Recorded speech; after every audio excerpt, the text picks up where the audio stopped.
I need you to hear this. There is a shrimp that punches with superheated plasma. There are lakes under Antarctica full of life that hasn't touched air in 25 million years. There is a worm with no mouth that dissolves whale bones from the inside using acid it generates through its own skin. My name is Red, and today we're not doing a nature documentary. We're doing a descent. 10 facts, all real, all verified. And each one makes the last one feel like just the beginning. Let's go. The mantis shrimp is fist-sized. It sees 16 types of color receptors. Humans have 3. It perceives ultraviolet, infrared, and circularly polarized light, a visual channel no other animal on Earth is confirmed to detect. But the vision isn't even the headline. Its club strikes at 10,000 G-force, faster than a bullet. The impact creates a cavitation bubble that briefly reaches the temperature of the sun's surface. When that bubble collapses, it delivers a second shockwave. 1 punch, 2 hits. Its club never fractures. Scientists studied the internal fiber structure and reverse engineered it into aircraft panels and body armor. A shrimp taught us how to build better fighter jets. But this animal, with all its power, lives alone. It doesn't network, it doesn't collaborate, and yet, underground right now, something far less impressive has built a network spanning entire forests that's been running for millions of years. Under every forest floor runs a vast network of mycorrhizal fungi, connecting tree roots across hectares of land. Through it, older trees send carbon and water to struggling seedlings. Dying trees flood the network with nutrients, a final inheritance to the next generation. And it gets darker. When a tree is attacked by insects, it sends chemical alarm signals through the fungal web. Neighboring trees begin producing defensive compounds before the insects even arrive. The forest saw the attack coming. It prepared. Something out there learned to hijack that system. Something that doesn't want the forest to fight back. And it's been perfecting that strategy for 48 million years. Ophiocordyceps fungi. A spore lands on a carpenter ant, penetrates the exoskeleton, and colonizes the body. It doesn't kill the ant. It takes control. The infected ant abandons its colony, climbs to exactly 25 centimeters above the forest floor, bites into a leaf vein, and dies, locked in place. At that precise height, temperature and humidity are optimal for the fungus to fruit. It erupts from the ant's head and rains spores below.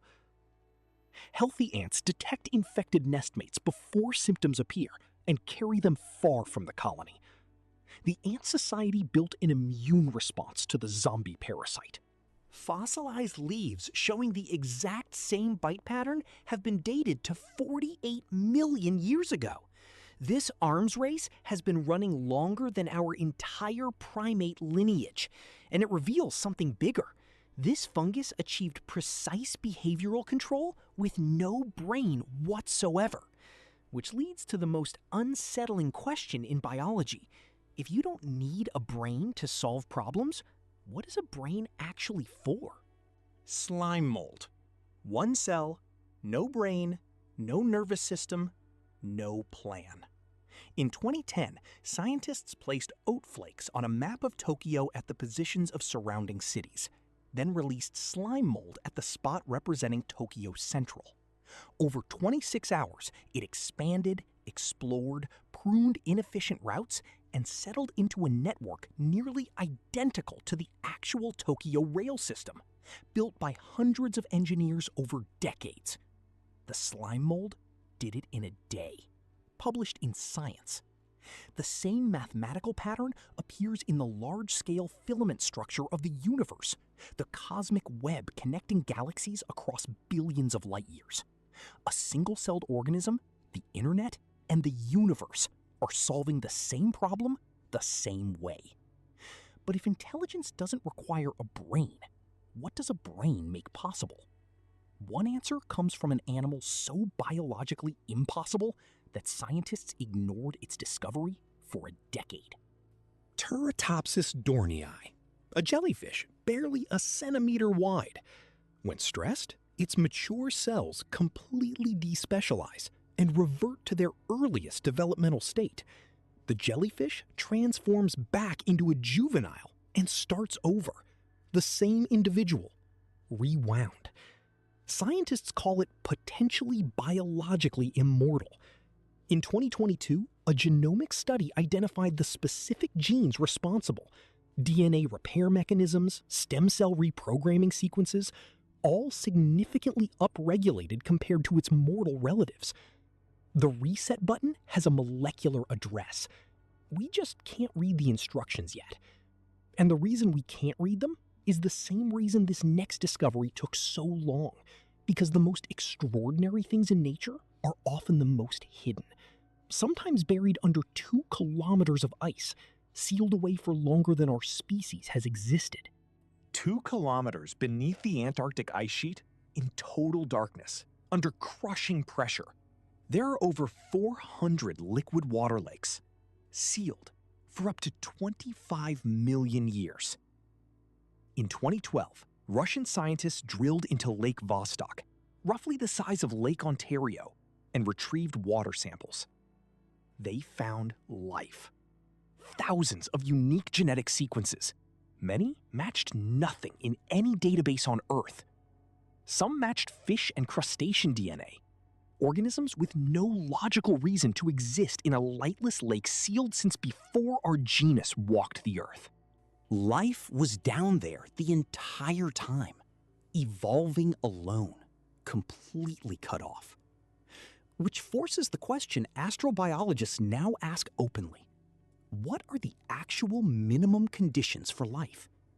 Because just above those lakes, on the ocean floor, something is answering that question in a way that took until 2002 to discover. Osedax. No mouth, no stomach, no digestive system. It drills into whale bone using acid secreted through its skin, then deploys symbiotic bacteria in its root-like tissue to digest the lipids locked in the marrow.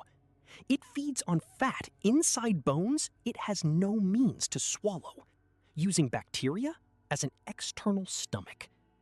The females bloom from the bone like strange flowers. The males are microscopic, living permanently inside the females, doing nothing but producing sperm. One whale carcass sustains this colony for up to 100 years. We have directly observed fewer than 50 whale falls in recorded history. We have mapped less than 25% of the ocean floor. The deep ocean is running century-long ecosystems we've barely witnessed. And even the 25% we have mapped contains organisms using tools that physics said were impossible for biology. European robins migrate thousands of kilometers with pinpoint accuracy, using a compass that operates at the quantum level.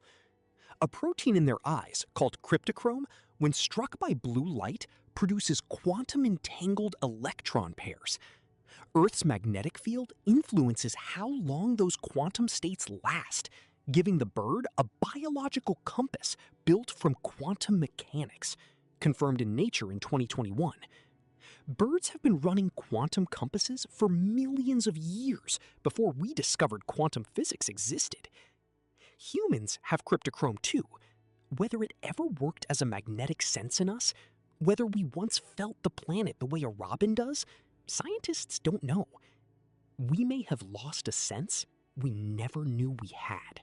Scientists wore specific masks while trapping and banding crows.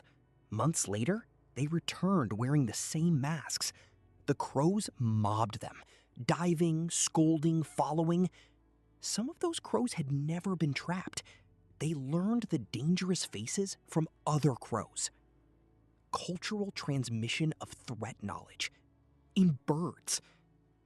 And when a crow dies, nearby crows gather around the body. They don't touch it. They vocalize intensely and leave. Researcher Kaylee Swift calls it a cacophonous aggregation. Described plainly, animals gathering around their dead, vocalizing in a way unique to that context.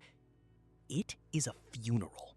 Crows remember faces for years, use tools, pass knowledge across generations, and grieve, with a brain the size of a walnut. Which makes you wonder what the large-brained animals are doing. What are they saying to each other in the dark, in colors we can't even see? Octopuses are colorblind, one photoreceptor type. By every rule of color vision, perfect color-matching camouflage should be impossible for them. And yet, they vanish against coral, rock, sand in under a second. Trained marine biologists stare directly at them and see nothing. Researcher Lydia Mathker proposed that the skin itself contains opsins, proteins normally found only in eyes. Every centimeter of an octopus's body may be detecting light independently of the brain. A second hypothesis suggests the W-shaped pupil decodes color through chromatic aberration, the same distortion that creates color fringing in cheap camera lenses without needing multiple receptor types at all. Both have supporting evidence. Neither is confirmed. The octopus has been solving this problem for 300 million years, using tools we haven't fully identified. 10 facts. A shrimp that punches with plasma and taught us to build better armor. A forest running a warning system underground. A fungus that's been hijacking mines for 48 million years. A single cell that redesigned Tokyo overnight. A jellyfish with a molecular reset button. A hidden ocean under Antarctica full of life that's been alone for 25 million years. A worm with no mouth sustaining century-long ecosystems on the ocean floor. Birds running quantum compasses in their eyes. Crows holding funerals and remembering your face. An octopus seeing color through its skin.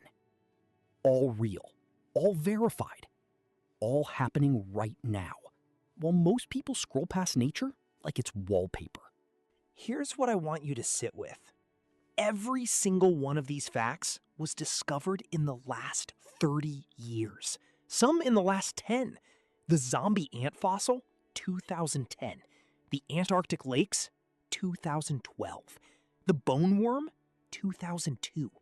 Quantum bird navigation confirmed, 2021.